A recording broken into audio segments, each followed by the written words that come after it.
സൊമാലിലാൻഡിലേക്ക് നയതന്ത്ര പ്രതിനിധിയെ അയക്കുമെന്ന ഇസ്രായേലിന്റെ പ്രഖ്യാപനത്തിനെതിരെ സൗദി അറേബ്യയും പാകിസ്ഥാനും ഉൾപ്പെടെയുള്ള 15 അറബ് മുസ്ലിം രാജ്യങ്ങൾ രംഗത്തെത്തി. ഈ പ്രതിഷേധത്തെ ഇരട്ടത്താപ്പെന്ന് വിമർശിച്ച് സൊമാലിലാൻഡ് ശക്തമായി തിരിച്ചടിച്ചു. Oman, Kuwait, Saudi Arabia, Egypt, Somalia, Sudan, Libya, Bangladesh, Algeria, തുർക്കി, ഇന്തോനേഷ്യ, പാകിസ്ഥാൻ, മൗറിട്ടേനിയ, ജോർദാൻ, പലസ്തീൻ അതോറിറ്റി എന്നീ രാജ്യങ്ങളാണ് ഇസ്രായേലിന്റെ നീക്കത്തിനെതിരെ സംയുക്ത പ്രസ്താവനയിൽ ഒപ്പിട്ടത്.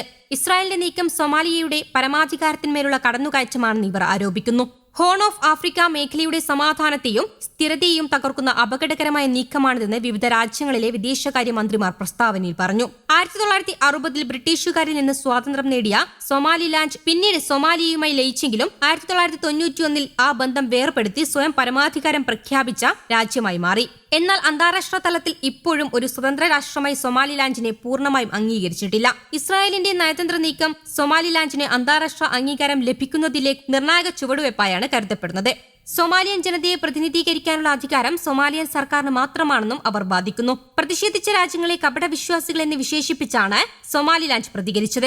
സോഷ്യൽ മീഡിയ പ്ലാറ്റ്ഫോമായ എക്സിലൂടെ നിരവധി ചോദ്യങ്ങളും അവർ ഉന്നയിച്ചു. എന്തുകൊണ്ടാണ് നിങ്ങൾ അൽ ഷബാബിനെയോ ICCനെയോ താലിബാനെയോ അപലപിക്കാത്തത്? ഹിസ്ബുള്ളയെയും ഇറാന്റെ ഭീകര ഗ്രൂപ്പുകളെയും കുറിച്ച് എന്താണ് പറയാനുള്ളത് എന്ന തരത്തിലുള്ള ചോദ്യങ്ങളാണ് സൊമാലിലാൻഡ് ഉന്നയിച്ചത്. ഇസ്രായേലിനോടുള്ള വെറുപ്പും ഒരു മുസ്ലിം രാഷ്ട്രമായ സൊമാലിലാൻഡ് സ്വതന്ത്രമാകുന്നത് തടയാനുള്ള ആഗ്രഹവുമാണ് ഈ പ്രതിഷേധത്തിന് പിന്നിലെന്നും സൊമാലിലാൻഡ് കുറ്റപ്പെടുത്തി. ഹോൺ ഓഫ് ആഫ്രിക്ക മേഖലയിലെ ഏക ജനാധിപത്യപരമായ രാഷ്ട്രം തങ്ങളാണെന്നും ഇസ്രായേൽ ആ സത്യം തിരിച്ചറിഞ്ഞ് സഹകരിക്കുകയാണെന്നും അവർ കൂട്ടിച്ചേർത്തു. ഇറാനെ ആക്രമിക്കുന്നത് തുടരുന്ന പക്ഷം യുദ്ധത്തിൽ പങ്കാളികളാകുമെന്ന് കഴിഞ്ഞ ദിവസം ഹൂതികളും US-നും ഇസ്രായേലിനും മുന്നറിയിപ്പ് നൽകിയിരുന്നു. ഫെബ്രുവരി മാസം 28-നാണ് US ഇസ്രായേൽ ഇറാൻ യുദ്ധം ആരംഭിച്ചത്. ആക്രമണത്തിന്റെ ആദ്യ ദിവസം തന്നെ ഇറാന്റെ പരമോന്നത നേതാവ് ആയത്തുള്ള അലി ഖമനേയി കൊല്ലപ്പെട്ടിരുന്നു. പിന്നീടുള്ള ദിവസങ്ങളിൽ ഇറാൻ സർക്കാരിന്റെയും സൈന്യത്തിന്റെയും തലപ്പത്തുള്ള നിരവധി പ്രമുഖർ US ഇസ്രായേൽ വ്യോമാക്രമണത്തിൽ കൊല്ലപ്പെട്ടു. യുദ്ധം ആരംഭിച്ച് ഒരു മാസം പിന്നിടുമ്പോൾ ഇറാനിൽ 217 കുട്ടികൾ ഉൾപ്പെടെ 1464 സാധാരണക്കാർ കൊല്ലപ്പെട്ടെന്ന് അമേരിക്ക ആസ്ഥാനമായി പ്രവർത്തിക്കുന്ന ഹ്യൂമൻ റൈറ്റ്സ് ആക്ടിവിസ്റ്റ് ന്യൂസ് ഏജൻസിയുടെ കണക്കുകൾ പറയുന്നു. ഇറാനിൽ ആകെ 12,000-ലേറെ ബോംബുകൾ വർഷിച്ചെന്നും ഇതിൽ 3600 എണ്ണം ടെഹ്റാനെ മാത്രം ലക്ഷ്യമിട്ടായിരുന്നെന്നും ഇസ്രായേൽ വ്യക്തമാക്കി. ഇറാൻ ഇസ്രായേൽ സുഹൃത്ത് ബന്ധത്തിന്റെ അന്ത്യം കുറിച്ചത് 1979-ലെ ഇസ്ലാമിക വിപ്ലവമാണ്. രാജഭരണം തൂത്തെറിയപ്പെടുകയും ആയത്തുള്ള ഖമനേയിയുടെ നേതൃത്വത്തിൽ ഇറാൻ ഒരു ഇസ്ലാമിക റിപ്പബ്ലിക്കായി മാറുകയും ചെയ്തു. വിപ്ലവാനന്തര ഇറാൻ തങ്ങളുടെ വിദേശനയം പൂർണ്ണമായും ഉടച്ചുവാർത്തു. ഇസ്രായേലിനെ അവർ ഒരു രാജ്യമായി അംഗീകരിക്കാൻ വിസമ്മതിച്ചു. ഇസ്രായേലിന്റെ പ്രധാന വിമർശകരിൽ ഒരാളായിരുന്നു ഖമേനി. ഇസ്രായേലുമായി എല്ലാ തരത്തിലുമുള്ള ബന്ധം അവസാനിപ്പിച്ച അദ്ദേഹം ഇസ്രായേലിനെ ഇനി രാഷ്ട്രമായി അംഗീകരിക്കില്ലെന്നു കൂടി പ്രഖ്യാപിച്ചു.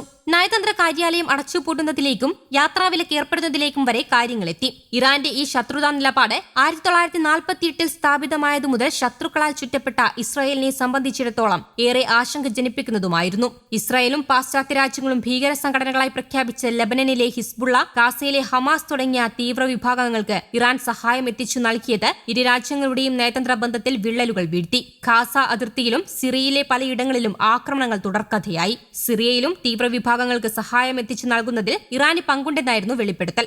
ഇസ്രായേലിനെ ചെറിയ സാത്താൻ എന്നും അതിന്റെ രക്ഷാധികാരിയായ അമേരിക്കയെ വലിയ സാത്താൻ എന്നും ഇറാൻ ഭരണകൂടം മുദ്രകുത്തി. പാലസ്തീൻ വിമോചനം തങ്ങളുടെ ധാർമ്മിക ഉത്തരവാദിത്തമായി ഇറാൻ പ്രഖ്യാപിച്ചതോടെ ഈ രണ്ട് രാജ്യങ്ങളും തമ്മിലുള്ള ശത്രുത പരസ്യമായി. അതേസമയം ഇറാൻ ഒരു ഷിയ രാജ്യമാണ്. എന്നാൽ ഗൾഫ് രാഷ്ട്രങ്ങൾ മറുപക്ഷത്തും. പശ്ചിമേഷ്യ ആര് ഭരിക്കണം എന്ന തർക്കം ദീർഘകാലമായി ഇവർക്കിടയിലുണ്ട്. ഇസ്രായേലിനേക്കാൾ ഉപരി ഇറാന്റെ ഈ സ്വാധീനത്തെ പല അറബ് രാജ്യങ്ങളും ഭയക്കുന്നു. അതുകൊണ്ട് തന്നെ പലപ്പോഴും ഇസ്രായേലിന്റെ ശത്രുവായ ഇറാന്റെ നീക്കങ്ങളെ തടയാൻ സുന്നി രാജ്യങ്ങൾ പരോക്ഷമായി ഇസ്രായേലിനൊപ്പം നിൽക്കാറുണ്ട്. ഇറാനും ഇസ്രായേലും തമ്മിലുള്ള തർക്കത്തിൽ ഗൾഫ് രാജ്യങ്ങൾ പലപ്പോഴും ലക്ഷ്യം വെക്കപ്പെടാറുണ്ട്. അതിന് പ്രധാനമായും 2 കാരണങ്ങളുണ്ട്. ഒന്ന്, ഒട്ടുമിക്ക ഗൾഫ് രാജ്യങ്ങളിലും അമേരിക്കൻ സൈനിക താവളങ്ങളുണ്ട്. 2, ലോകത്തിന്റെ ഊർജ്ജ ആവശ്യങ്ങൾ നിറവേറ്റുന്ന എണ്ണപ്പാടങ്ങൾ ഇവിടെയാണ്. ഒരു വലിയ യുദ്ധം ഉണ്ടായാൽ അത് ഗൾഫിലെ തൊഴിൽ മേഖലയും സാമ്പത്തിക ഭദ്രതയെയും ബാധിക്കും. കേരളത്തെ സംബന്ധിച്ചിടത്തോളം ഇത് അതീവ ഗുരുതരമാണ്. ലക്ഷക്കണക്കിന് മലയാളി ഗൾഫിൽ ജോലി ചെയ്യുന്നു. അവിടുത്തെ ചെറിയൊരു അസ്ഥിരത പോലും കേരളത്തിലെ ആയിരക്കണക്കിന് വീടുകളെ ബാധിക്കും. 2023 ശേഷം ഇറാൻ ഇസ്രായേൽ സംഘർഷങ്ങൾ രൂക്ഷമാണ്.